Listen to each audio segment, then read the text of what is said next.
Oke, sebelumnya teman-teman semuanya izin memperkenalkan diri. Nama saya Muhammad Fandi, NPM 2214071042. Oke, di sini saya akan mempresentasikan tugas yang telah diberikan, yaitu berjudul Sistem Penyaluran Bahan Bakar Bensin ya teman-teman sekalian.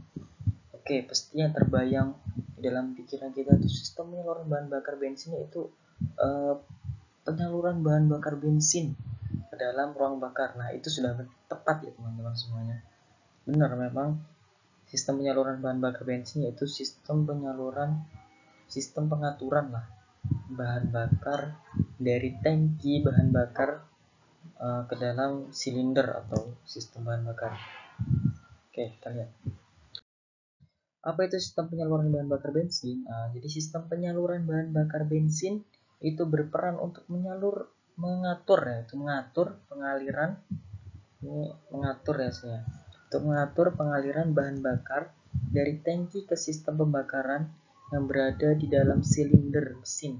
Nah, jadi sistem bahan bakar itu perannya untuk mengatur masuknya bahan bakar, banyak atau sedikitnya bahan bakar ke dalam ruang bakar atau silinder.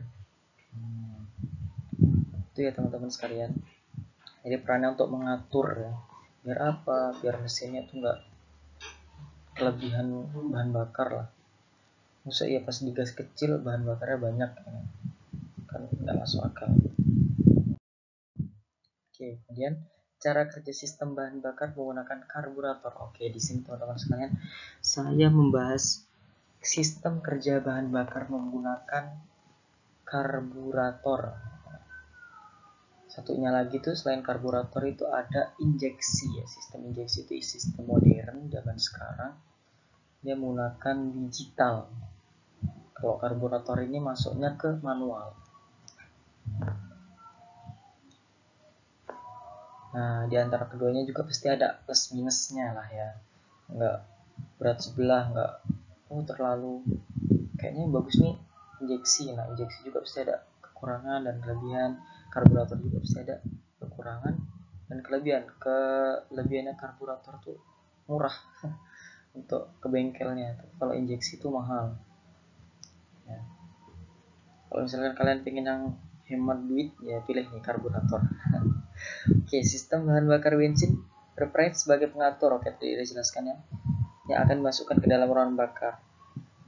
Nah, di dalam sistem penyaluran itu sendiri, nah di dalam sistem penyaluran itu ada beberapa komponen utama. Ya, yang pertama itu ya tangki bahan bakar, yaitu penyimpanan untuk bensin itu ya. Setelah kita ngisi di pom itu, nah itu masuknya ke dalam tangki bahan bakar. Kemudian ini ada selang bahan bakar. Selang bahan bakar itu ya selang, namanya selang itu cuma untuk pengaliran bahan bakar. Kemudian ada penyaring. Penyaring bahan bakar itu ya untuk menyaring dari kotoran-kotoran lah. Kemudian ini ada pompa bahan bakar, mana itu untuk memompa bahan bakar dari tangki ke ruang bakar. Kemudian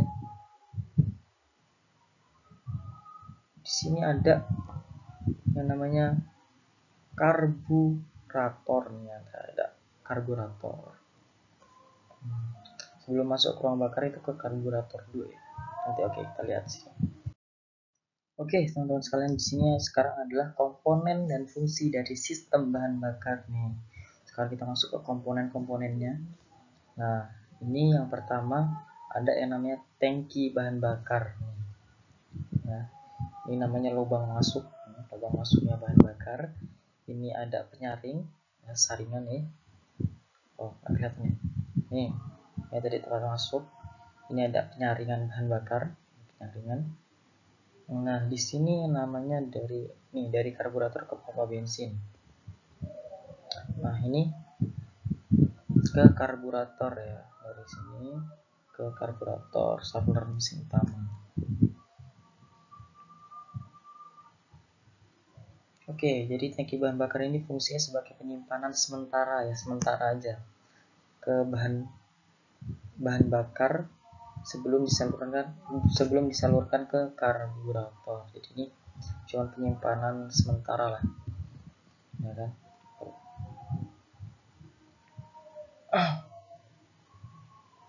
Oke,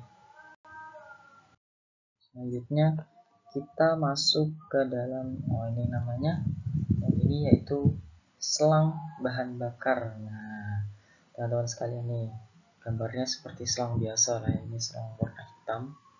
Selang bahan bakar itu ya fungsinya untuk menyalurkan bahan bakar dari tangki ke karburator. Nah, tadi itu kan ada saluran yang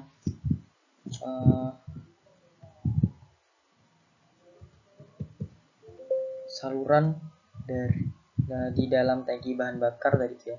Ada saluran yang menuju ke karburator, ada yang dari karburator ke tangki bahan bakar. Nah, itu namanya selang bahan bakar itu ya. Selang bahan bakar berfungsi tempat untuk menyalurkan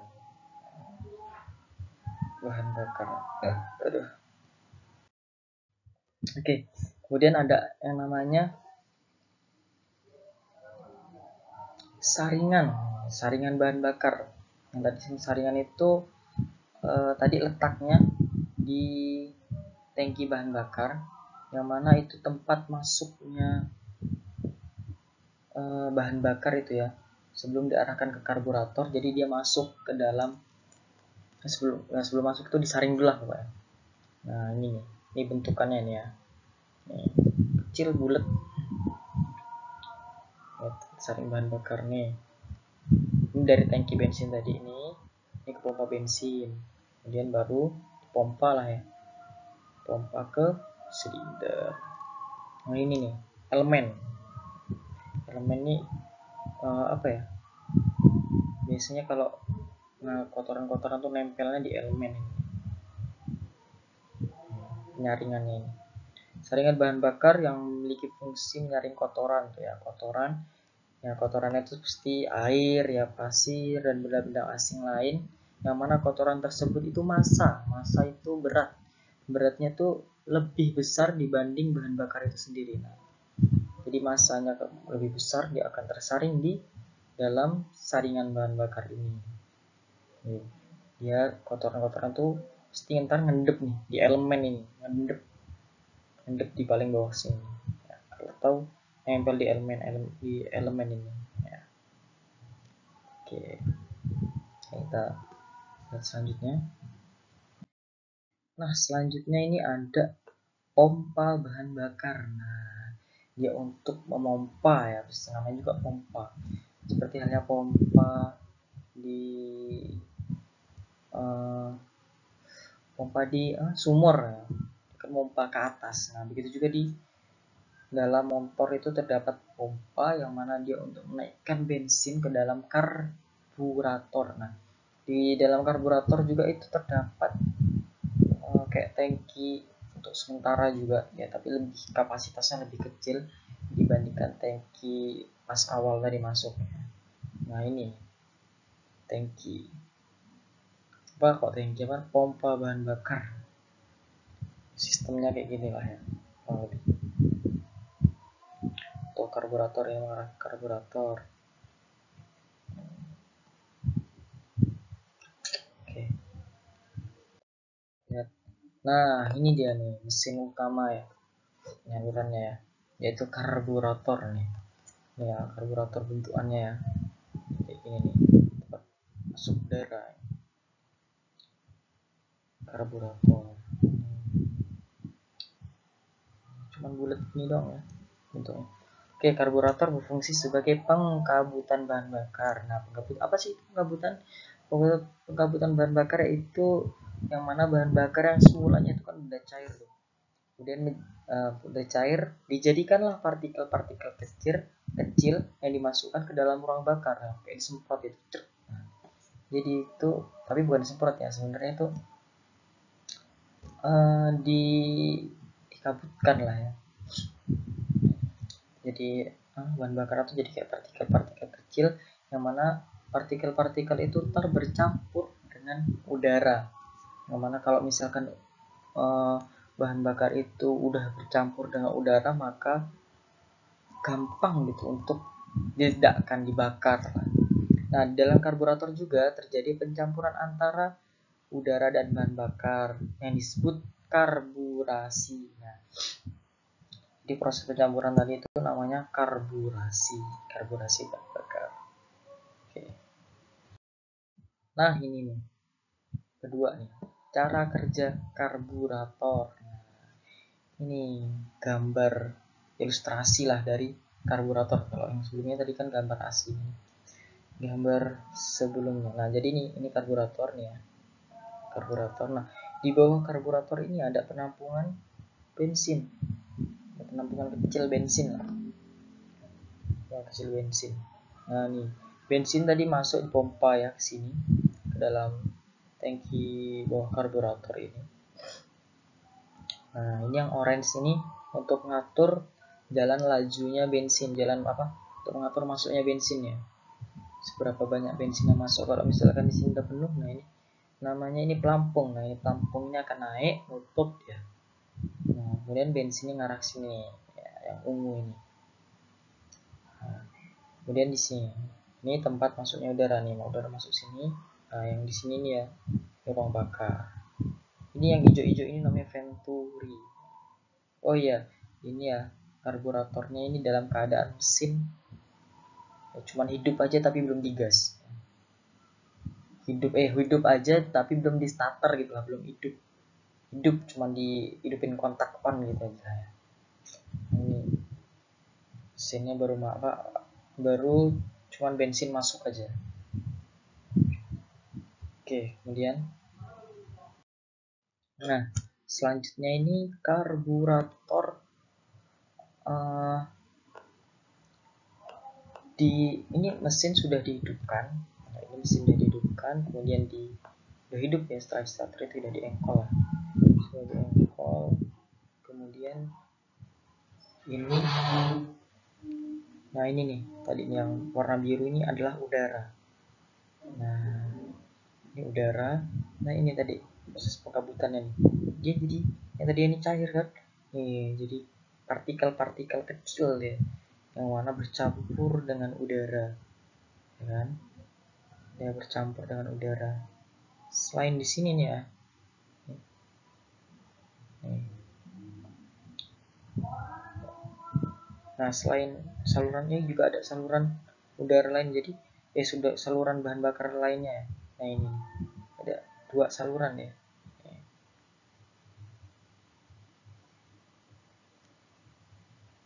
Ya, masuk lewat sini, keluar ya lewat sini. Gitu.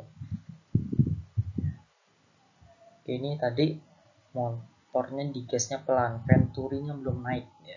Jadi bahan bakar yang dikeluarkan dari sini pun dia itu gimana ya? Sedikit.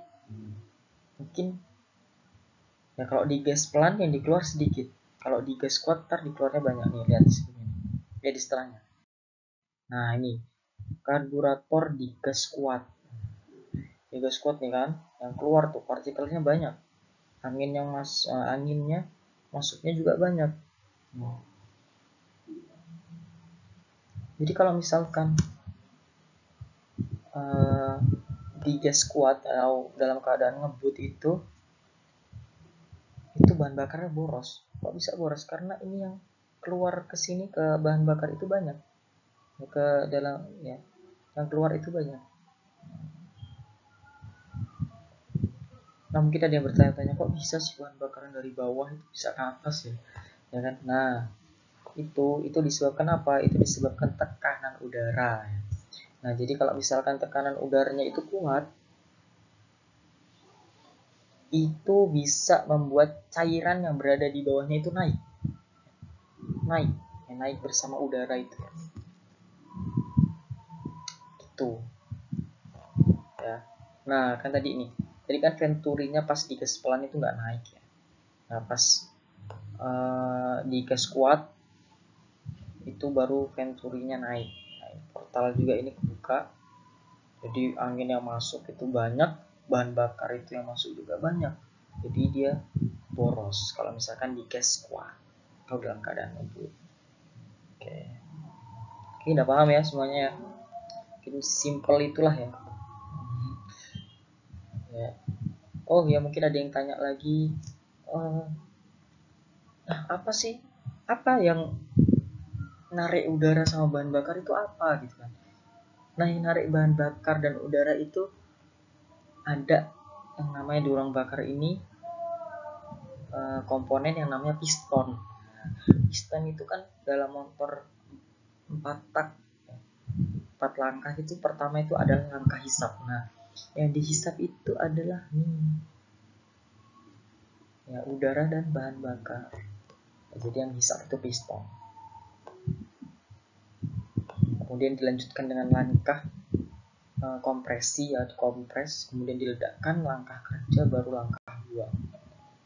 Oke, kita selanjutnya. Oke, kita masuk ke dalam kesimpulan yang sudah terakhir dari presentasi saya. Kemudian penyaluran bahan bakar bensin ke dalam ruang bakar yaitu melalui karburator.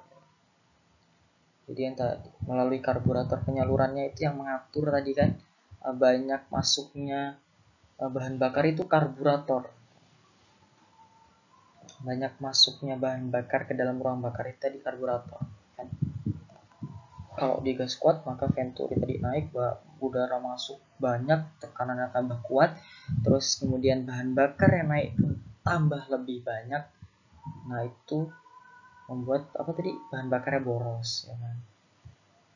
Ngatur banyak sedikitnya. Kalau di gasnya pelan, maka yang keluar juga, yang masuk ke dalam ruang bakar itu sedikit, jadi nggak boros. Penyebab bensin dapat naik ke karburator disebabkan tekanan udara yang kuat saat udara masuk. Tadi sudah saya jelaskan, saat udara bertekanan kuat dia dapat membuat cairan yang di bawah itu naik, yang di bawah itu naik. Oke, udah paham ya teman-teman sekalian ya.